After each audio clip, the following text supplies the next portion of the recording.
ঘুমানোর সময় প্রিয় নবী হযরত মুহাম্মদ সাল্লাল্লাহু আলাইহি ওয়াসাল্লাম দুটি কাজ করতে নিষেধ করেছেন। আমরা জানি না আমরা সকালে ঘুম থেকে জাগব কিনা, তবে প্রিয় নবী তার উম্মতের জন্য ঘুমানোর সময় দুটি কাজ করতে নিষিদ্ধ করেছেন এবং সেই নিষিদ্ধ কাজ দুটি প্রিয় নবী কেন নিষিদ্ধ করেছেন তার প্রমাণ দিয়েছে আধুনিক বিজ্ঞান। সুবহানাল্লাহ। কে কোন জায়গা থেকে ভিডিওটি দেখছেন অবশ্যই কমেন্ট করে জানাবেন, কারণ শুধু মুসলিম হিসেবে নয়, প্রত্যেকটা মানুষেরই উচিত ঘুমানোর সময় এই দুটি কাজ থেকে বিরত থাকা। ঘুমানোর সময় যদি এই দুটি কাজ করি তাহলে মারাত্মক ক্ষতির সম্মুখীন হতে হবে, এমনকি মৃত্যু পর্যন্ত হতে পারে। প্রিয় নবীর কথা কিভাবে বিজ্ঞানীরা প্রমাণ করল তা জানতে পারবেন আজকের ভিডিওতে। আপনি যদি মুসলিম হয়ে থাকেন তাহলে ভিডিওটি অবশ্যই দেখবেন এবং শেয়ার করে প্রিয় নবীর হাদিসটি সবার কাছে পৌঁছে দেবেন, কারণ আপনার মাধ্যমে যদি কেউ কোনো ভালো কাজ সম্পর্কে জানতে পারে এবং তা পালন করে তার জন্য আপনি প্রিয় নবীর একজন প্রিয় উম্মত হয়ে উঠতে পারবেন। তো চলুন বেশি কথা না বলে শুরু করি আজকের ভিডিও।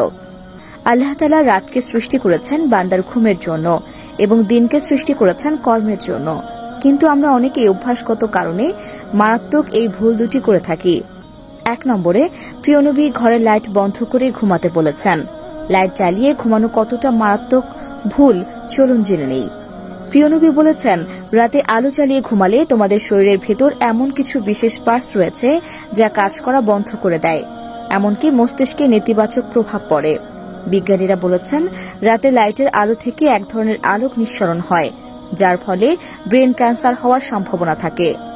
আমাদের শরীরে এক ধরনের গ্রন্থি আছে যার নাম পাইনাল গ্রন্থি, আর এই গ্রন্থি শুধুমাত্র অন্ধকারে কাজ শুরু করে। এক ধরনের হরমোন নিঃসরণ করা। লাইট জ্বালিয়ে ঘুমালে এই গ্রন্থি কাজ করা বন্ধ করে দেয় এবং হরমোন নিঃসরণ বন্ধ হয়ে গেলে শারীরিক ও মানসিক বিভিন্নভাবে নেতিবাচক প্রভাব পড়ে। 2 নম্বরে, প্রিয় নবী হযরত মুহাম্মদ সাল্লাল্লাহু আলাইহি ওয়াসাল্লাম বলেছেন, তোমরা যখন রাতে ঘুমাতে যাবে অবশ্যই ডান কাত হয়ে ঘুমাবে। বাম কাত হয়ে ঘুমালে তোমাদের পাকস্থলীতে নানাবিধ সমস্যা দেখা দিবে, যা পরবর্তীতে মারাত্মক রূপ নিতে পারে।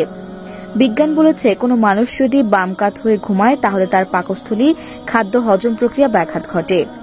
পাকস্থলী যেহেতু বাম দিকে বাঁকানো, তাই কেউ যদি বাম দিকে শুয়ে থাকে তাহলে তার খাবার এক জায়গায় জড়ো হয়ে থাকে, যা তার পাকস্থলীতে পুরোপুরিভাবে সচল থাকতে পারে না। এর জন্য খাবারটা ইনস্ট্যান্ট নাড়ির দিকে যেতে অনেক ব্যাঘাত পোহাতে হয়। আর কোনো ব্যক্তি যদি ডান দিক হয়ে ঘুমায় তাহলে তার খাবার প্যানক্রিয়াসে জমা হয়ে থাকে, যার জন্য খুব সহজেই খাদ্যটি প্যানক্রিয়াস হতে বিক্টম নাড়ি পর্যন্ত খুব সহজে পৌঁছাতে পারে।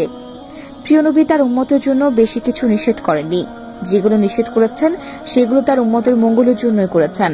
প্রিয় নবীর প্রত্যেকটি কথা আজকের এই আধুনিক বিজ্ঞান প্রমাণ করে দিচ্ছে। সুবহানাল্লাহ।